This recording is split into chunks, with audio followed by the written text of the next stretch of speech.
C'est l'heure de Actu Soir sur HK6 Télévision. Merci mesdames, merci messieurs d'être au rendez-vous de cette émission de décryptage de l'actualité qui s'épanche en séjour sur le projet de loi de finances exercice 2026 déclaré recevable à l'Assemblée nationale avec 5 axes prioritaires. On va faire le contour de cette question. Avec nous ici ce soir sur ce plateau, nous recevons messieurs Alain Camille qui est coordonnateur de la jeunesse de l'ADEFAT, coordonnateur national, qui est également porte-parole de l'Union sacrée ici dans le Haut-Katanga. Il est également analyste de questions politiques. C'est bien sûr avec lui que nous allons tabler sur cette question. Monsieur Alain Camille, bonsoir. Bonsoir Monsieur Nathan et bonsoir à mes très chers compatriotes. Je crois qu'il y a belle lurette que j'ai été sur Évidemment. le prestigieux plateau de HK6. Je crois bien que je vais m'évertuer à être plus performant sur le plan patriotique en partageant avec vous le petit moment d'échange. Évidemment, avec vous, comme l'actualité l'oblige, on va faire par ricochet un regard sur cette situation à Lubumbashi avant d'entrer dans les vifs du sujet, la situation à la mairie de Lubumbashi, avec cette cérémonie de remise et reprise entre Madame Joyce Tunda et le maître Patrick Kafwimbi. Joyce Tunda prend officiellement le fauteuil de la mairie de Lubumbashi comme maire titulaire intérimaire et Patrick Kafwimbi, maire adjoint intérimaire. Monsieur Alain Camille, quelle est votre lecture? Est-ce que les textes ont été respectés? Merci Monsieur Nathan de la question. Je pense que vous savez que je suis adepte de la démocratie avec tout ce corollaire. Et loin de moi l'esprit d'avoir un ego surdimensionné ou une haute estime de moi-même. J'ai toujours voulu parler avec les textes légaux que parler de personnes. Je trouve ça trop bas. Ce qui se passe dans la ville de Lubumbashi, c'est vraiment une paradoxalité. Je pense que peut-être ceux qui nomment se réfère à une source jurisprudentielle qui a existé, mais comment faire recours à une source jurisprudentielle alors que les textes légaux existent? J'ai avec moi la loi organique numéro 06 et 08, voulais-je dire, barre 016 du 7 octobre 2008 portant composition, organisation et fonctionnement des entités territoriales décentralisées et leur rapport avec l'État.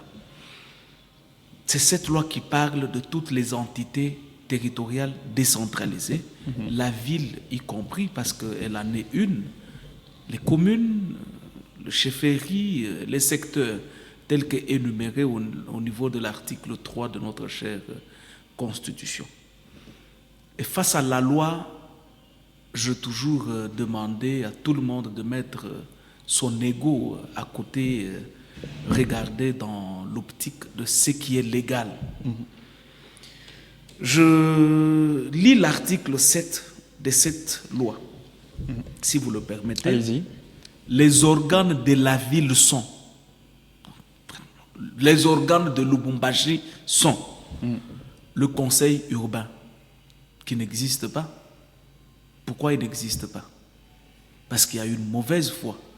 Il y a des gens qui ne veulent pas de la tenue des élections de conseillers urbains et des bourgmestres. Et pourtant, c'est la loi.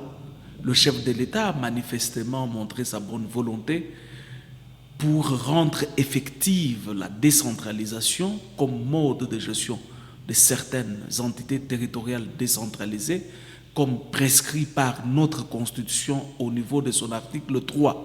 Je parle bien sûr avec des articles. Allez-y. Et ce conseil urbain est l'organe délibérant de la ville. C'est comme qui dirait, ce conseil est l'autorité budgétaire, ce conseil joue, comment dirais-je, d'une manière très simple, le rôle que jouent les assemblées provinciaux au niveau de province. Et c'est ça, moi je suis adepte de la décentralisation qui doit booster et qui amènera le développement au niveau de la base. Au-delà de cela, le deuxième organe de la ville, c'est le collège exécutif urbain, qui est composé du maire, vice-maire adjoint et 3 échevins. Mais ça n'existe pas. Il n'y a pas des échevins. Nous, on vous parle qu'il y a un maire AI, le maire adjoint AI. Mais je me dis que la loi n'est pas respectée. Moi, je parle avec la loi. Ça, c'est la loi. Je ne suis pas dans des émotionnalités. Je ne suis pas dans des fausses humeurs.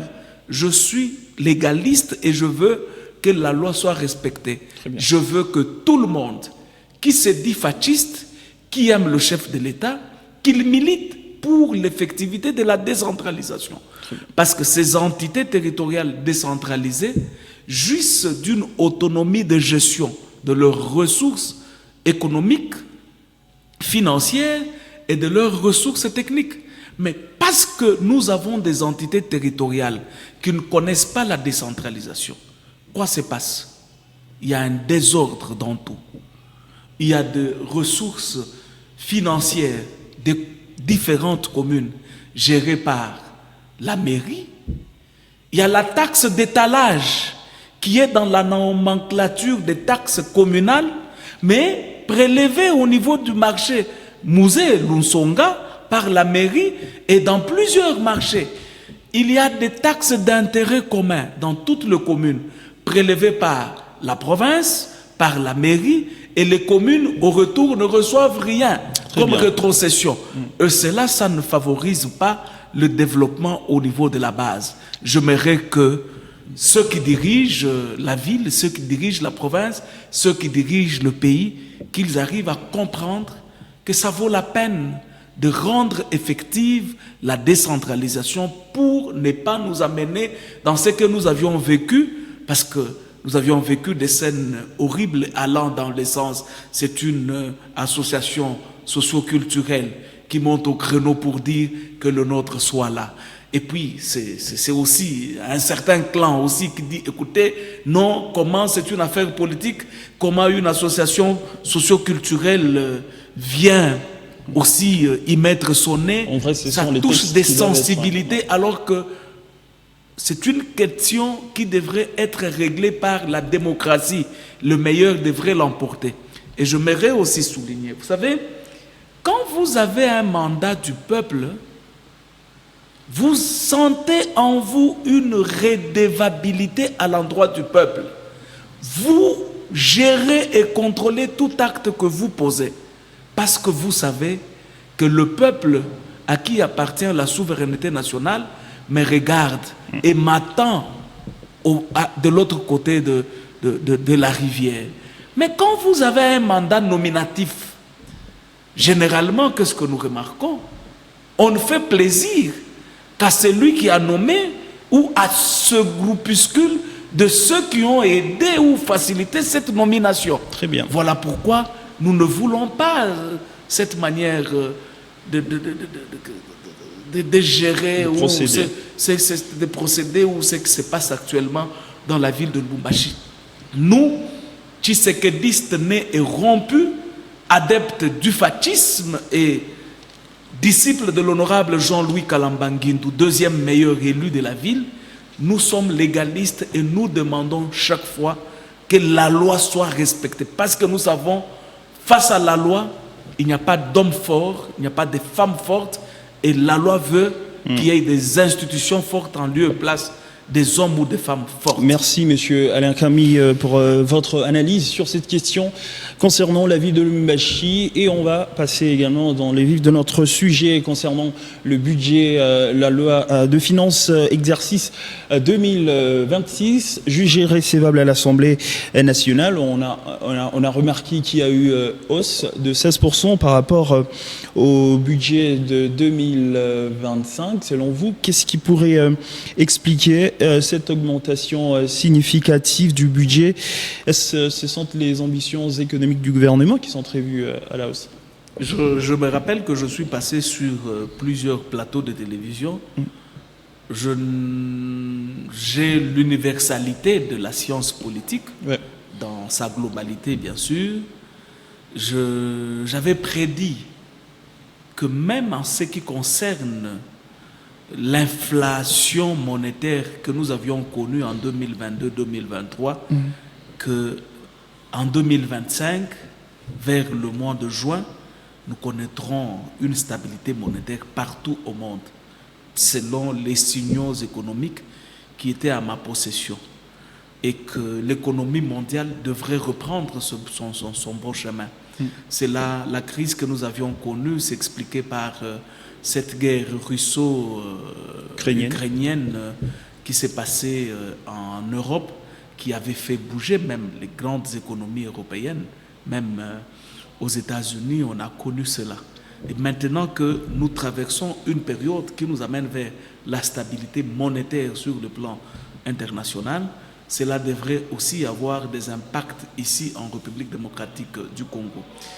Il y a aussi la montée de certaines matières premières précieuses, le cobalt, le cuivre, étant donné que notre économie trouve beaucoup plus son fondement au niveau de nos minéraux, et je crois bien que cela constitue une raison majeure pour laquelle le budget est revu.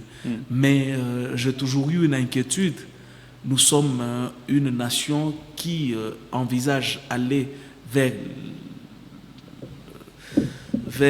comment dirais-je, vers de meilleurs moments, mais nous devrions toujours, chaque fois qu'on nous amène le budget, chaque fois qu'on arrive à la fin d'un exercice budgétaire, faire un bilan. Avons-nous connu un déficit budgétaire ou avons-nous connu un excédent budgétaire? Ce sont c'est comme qui dirait la boussole qui va nous aider à voir si nous allons vers une bonne direction ou à bon port, ou nous sommes en train de reculer. Parce qu'en réalité, un budget ne constitue que des prévisions. C'est de l'argent qu'on doit avoir, on doit mobiliser. C'est de l'argent qu'on doit mobiliser. Est-ce que nos régies financières seront-elles en même de mobiliser les budgets tels que prescrits? Pourquoi on ne veut pas faire un bilan budgétaire, dire au peuple congolais, voilà, nous avions connu un déficit ou soit un excédent? Je crois bien que ça nous aiderait à avancer. Ouais. J'ai suivi comme vous que l'Assemblée nationale a réceptionné ces projets de la loi de finances pour l'exercice de 2026. Et la grande inquiétude, comme je vous ai dit, à des moments, il y a des prévisions, mais des réalisations sur terrain qui vont en contrevent par rapport à ce qui a été prévu. Mais nous savons comprendre, nous sommes victimes d'une agression barbare d'un petit pays, Rwanda, qui fait que à des moments, on ne sait pas suivre toutes les rubriques. Effectivement, c'est sur cette question, lignes budgétaires. Oui, Monsieur Alain Camille, avec vous, il y a la priorité sécuritaire parmi les axes principaux de ce nouveau budget. Priorité sécurité et défense, plus de 30% du budget alloué à ces secteurs-là sécuritaires. Est-ce que ça rentre dans la capacitation de notre armée? Est-ce qu'on va dire que voilà, c'est une façon de booster les forces armées de la République démocratique du Congo pour finalement trouver de solutions, on sait, concerne la situation sécuritaire dans l'est de la RDC notamment? Vous savez que cette situation sécuritaire dans la partie orientale de notre chère nation a suffisamment causé de désastres, a suffisamment causé de déplacés, a suffisamment causé des morts. Plus de 12 000 morts, c'est trop. Quand je pense que le Gabon comme pays n'a que 1 800 000 d'habitants. Mais au Congo, on vous dit qu'il y a eu plus de 12 000 morts depuis cette tragédie macabre qui sévit dans notre chère nation. C'est vraiment dégoûtant et ça demande que la sécurité de notre chère nation soit la priorité des priorités. Nous ne pouvons pas accepter que le sang humain continue à couler. Surtout nous, tshisekidistes, de la défaite, comme je l'ai toujours dit, la vie d'un seul Congolais est sacrée, même d'un fœtus. Et aucun Congolais n'a pouvoir de donner mort à son compatriote. C'est ainsi que je toujours, sans tergiversation aucune, maudis tous ceux qui se sont évertués à prendre les kalachnikovs ou les armes à feu pour tuer nos compatriotes. Je pense que c'est une priorité de priorité, parce qu'on ne peut pas se développer quand il n'y a pas de paix. On ne peut pas se développer en temps de guerre. Ça relève d'un miracle. Et seul Fachi peut le faire. Parce que sous Fachi, agression à l'Est, les universités en pleine construction, certaines en pleine réhabilitation, de routes nationales en pleine réhabilitation et construction, le développement, le programme de développement de 145 territoires en pleine exécution, mais on s'est dit, qui est réellement cet homme qui peut construire sa nation en temps de guerre? Ça relève du miracle, et seul Fachi est en même de le faire. Merci, monsieur Camille, d'avoir répondu à nos questions. Je vous en prie, monsieur Nathan, et vive salutations à mes chers compatriotes que j'ai toujours porté à cœur et que j'aime avec toute franchise. Merci à vous également de nous avoir suivis. On a reçu monsieur Alain Camille, porte-parole de l'Union Sacrée dans le Haut-Katanga, aussi coordonnateur national de la jeunesse au sein de l'ADEFAT. Merci de nous avoir suivis et les programmes se poursuivent sur la télévision.